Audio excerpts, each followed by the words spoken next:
Everyone, good morning and welcome back to my channel. तो जी Tuesday का दिन है, सुबह का टाइम है और फाइनली हम लोग नोएडा पहुंच चुके हैं।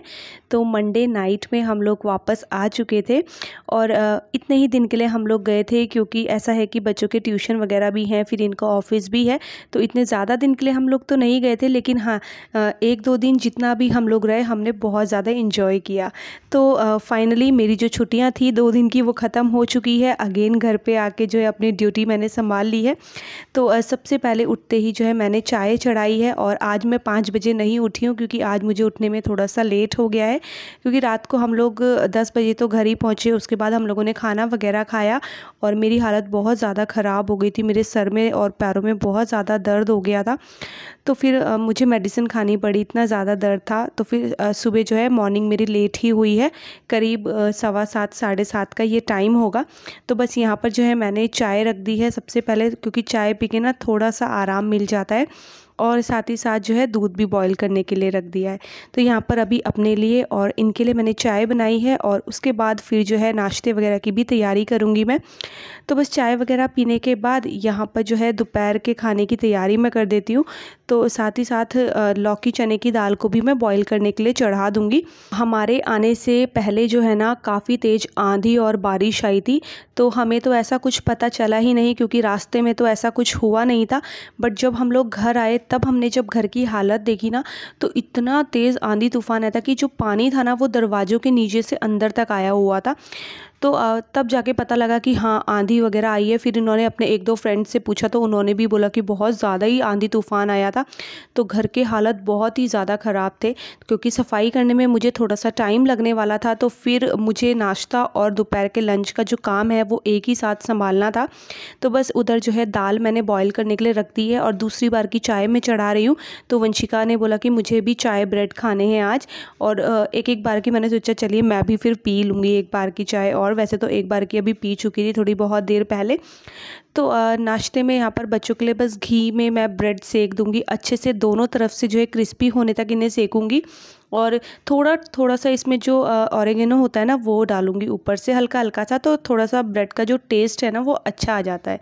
तो जब जल्दीबाजी होती है, जब कुछ होता नहीं है, तो फिर ब्रेड और चाय का नाश्ता ही मुझे ठीक लगता है। बस ये है कि बच्चों का पेट भरा होना चाहिए। तो यहाँ पर जो है दोनों बच्चों के लिए ब्रेड सेक रही हूँ मैं। हम लोग तो सीधे जो है अब खाना ही खाएंगे, और मैं अपना घर का काम वगैरह करने के बाद ही लंच करूँगी।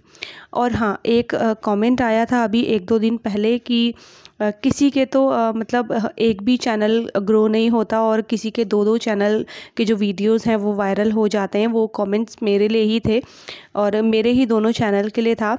तो पता नहीं क्यों लोगों को ये लगता है कि मुझे सब कुछ बहुत इजीली मिल गया है, जबकि मैं जानती हूँ कि मुझे कुछ भी आसानी से नहीं मिला है। 4 साल हो गए हैं यूट्यूब पे, और अभी कुछ महीनों पहले की ही बात करें तो आपने देखा होगा, जो मेरे साथ पहले से जुड़े हुए ना उनको पता है कि मैं बहुत मेहनत करके यहाँ तक आई हूँ। फिर आप लोग ऐसा क्यों बोलते हैं? अगर थोड़ी सी मेहनत आपको करनी पड़ भी रही है तो इसमें बुराई क्या है? आदमी जब मेहनत करता है ना उसी से ही सीखता है, और ये बात मेरी ध्यान पे रखिएगा कि जब मेहनत करोगे ना आप, तो आपको बहुत कुछ सीखने को मिलेगा। और आपको पता है कि मैंने जो है ना अपनी ज़ीरो से शुरुआत करी थी।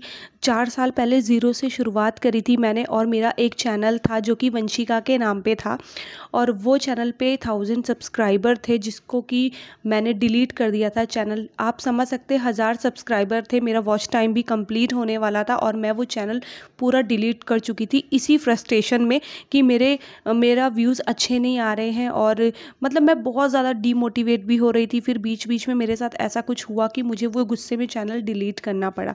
अगेन मैंने सोचा फिर थोड़े टाइम बाद कि नमिता ये तुमने बहुत गलत किया है, तुम्हें मेहनत करनी चाहिए थी। फिर से मैंने वो चैनल शुरू किया अपना, जो कि नमिता एंड हर फैमिली वाला चैनल है, जिसको ग्रो होने में पूरे 4 साल लग गए। तो यार मैंने मेहनत की है यहाँ तक आने के लिए, ऐसे ही फ्री में कुछ नहीं मिला है।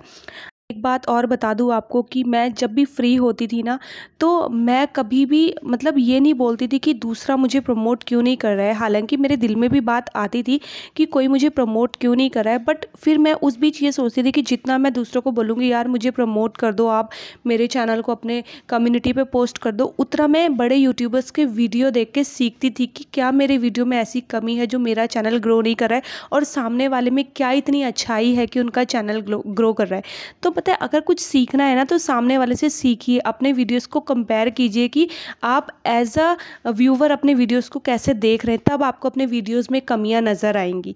अगर आप मैं अपने सारे वीडियोस बनाती हूँ, मुझे अपने सारे वीडियोस बहुत अच्छे लगते हैं, लेकिन जब मैं एज अ व्यूवर देखती हूँ उसे, तब मुझे पता चलता है कि नहीं ये कमी है, यहाँ पर ये कमी है। तो वो चीज़ें मैंने बहुत सुधारी है, बहुत सारी चीज़ें हैं जो मैंने की है, तो मुझे ही पता है। तो प्लीज़ आप ना इस तरीके के कमेंट मत किया कीजिए, बहुत मेहनत करी है मैंने यहाँ तक आने के लिए।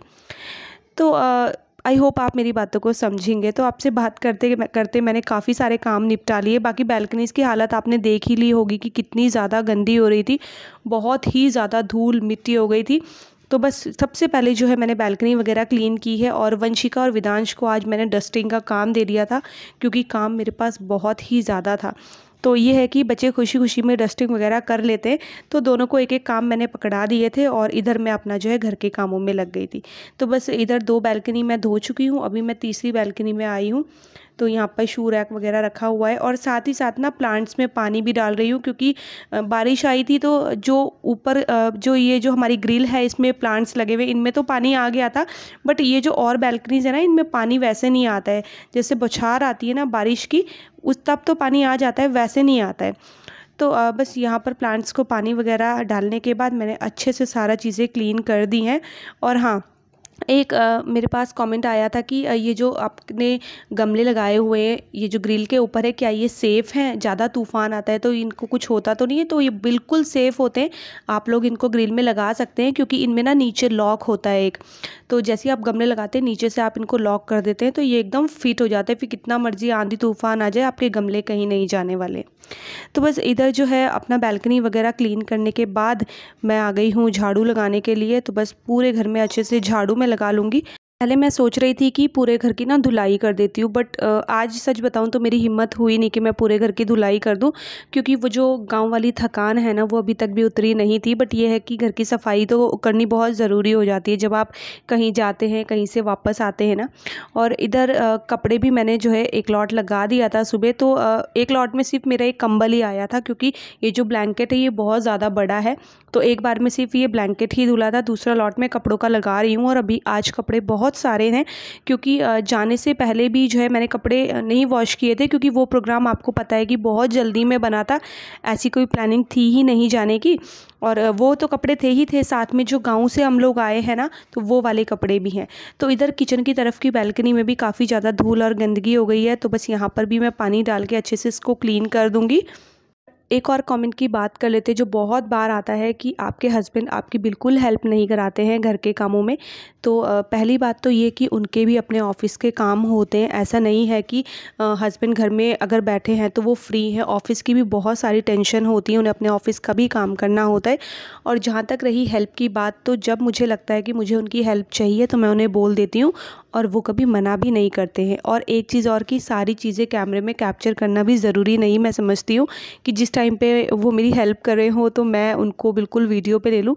तो फिर पता है क्या होता है कि दुनिया आपको कहीं नहीं जीने देती है। अगर अभी हेल्प नहीं करा रहे और आपको नहीं दिखता है, तो फिर कमेंट्स करने वाले बोलेंगे कि हेल्प नहीं कराते। ज़्यादा हेल्प कराएंगे तो कमेंट वाले बोलेंगे, करने वाले कि पूरा दिन अपने पति से काम कराती रहती है। तो बस दुनिया वाले ना ये बस कुछ ना कुछ बोलते ही रहते हैं। तो हेल्प वो मेरी कराते हैं, तो जो मुझे लगता है कि मुझे उनकी हेल्प लेनी चाहिए वो मैं ले लेती हूँ। फालतू में उनकी हेल्प मैं नहीं लेती हूँ, क्योंकि मुझे मेरे काम खुद ही करने पसंद है। तो बस यहाँ पर जो है पूरे घर में पोछा लग चुका है, मेरी क्लीनिंग हो चुकी है। और ये लीजिए हस्बैंड के हेल्प की बात आई, तो जब जो है मेरा और काम चल रहे थे तो वो अपना किचन में जो है लंच की तैयारी कर रहे थे, क्योंकि दाल वगैरह तो मैं ऑलरेडी बॉईल कर ही चुकी थी। तो बस उन्होंने वहाँ पर उतनी देर में दाल में तड़का लगा दिया था, और चावल जो है वो भीगने के लिए रख दिए थे। और जब तक वो जो है किचन में लंच बना रहे हैं, मैं यहाँ पर अपने कपड़े सुखा लेती हूँ। तो बस आज मैंने हेयर भी वॉश किए हैं, क्योंकि ट्यूसडे को वैसे करते तो नहीं है, लेकिन बालों की कंडीशन बहुत ज़्यादा ख़राब हो गई थी मेरी गाँव जाके, और बिल्कुल रफ़ ऐसे लगे थे जैसे धूल मिट्टी होती है ना बालों में चढ़ गई हो। इस वजह से मुझे जो हेयर वॉश है वो करने ही पड़े। और बस अभी इधर जो है कपड़े भी सुखा देती हूँ। धूप इतनी ज़्यादा तेज़ है, मतलब लग ही नहीं रहा है कि कल जो है बारिश भी हुई होगी, ऐसा लग ही नहीं रहा है, बहुत ही ज़्यादा तेज़ धूप हो रही थी। तो गाँव की वीडियो को देख के बहुत सारे कमेंट्स आए कि दी आपने पहले क्यों नहीं बताया कि आपका गाँव उत्तराखंड में है, आप पौड़ी गढ़वाल में हो। तो मैं आपको बता दूं कि मैंने पहले बताया हुआ है, उस टाइम पे मेरे साथ आप लोग शायद नहीं जुड़े हुए थे, क्योंकि वो बहुत पुरानी वीडियोज़ है, बहुत पुरानी, मतलब 2 साल पहले की वीडियोज़ हैं जब हम लोग गाँव गए थे। तो शायद आप लोगों ने नहीं देखी होगी, तो उस टाइम पे भी मैंने आपको दिखाया था, और 2 साल बाद मैं खुद ही गई थी, तो फिर इस बीच मेरा भी जाना नहीं हुआ, तो फिर आपको मैं बताती भी कैसे। और इधर ये देखिए, ये जो बैग है ना, इसमें हमारे कपड़े थे। तो गाँव में ऐसा हुआ था कि कपड़े तो वॉश हो रहे थे, बट गाँव का पानी ऐसा होता है कि ना कपड़ों से ना सोप जो होता है ना, वो निकलता नहीं है जल्दी से। तो कपड़े मैं धो के लाई थी, फिर मुझे लगा नहीं यार, एक बार मैं घर में भी इनको अच्छे से वॉश कर देती हूँ, क्योंकि मेरा मन ही नहीं मानता, जब तक मैं घर में कपड़े वॉश ना कर लूँ ना, तब तक मन मानता ही नहीं है। तो बस मैंने उनको भी जो है वॉश करने के लिए लगा दिया है। इधर थोड़े से कपड़े थे, इनको फ़ोल्ड कर लेते हैं, और बस इनको फ़ोल्ड करने के साथ साथ ही मैं अपने इस वाले वीडियो का भी यहीं पर एंड करती हूँ। तो ये था मेरा वीडियो, आपको कैसा लगा ज़रूर बताइएगा, और वीडियो पसंद आएगा तो चैनल को सब्सक्राइब कीजिएगा, वीडियोस को लाइक और शेयर करना ना भूलिएगा, और जल्दी से जल्दी प्लीज़ मेरे 50 के जो सब्सक्राइबर हैं वो कंप्लीट करा दीजिए, और जल्दी से मुझे भी पार्टी करनी है आप लोगों के साथ। तो प्लीज़ प्लीज़ प्लीज़ 50 के सब्सक्राइबर कंप्लीट कराने में मेरी हेल्प कीजिए, और अगर आप नए हैं तो चैनल को सब्सक्राइब ज़रूर कीजिएगा। तो मैं आपसे मिलती हूँ अपने अगले वीडियो में, तब तक के लिए bye bye and take care.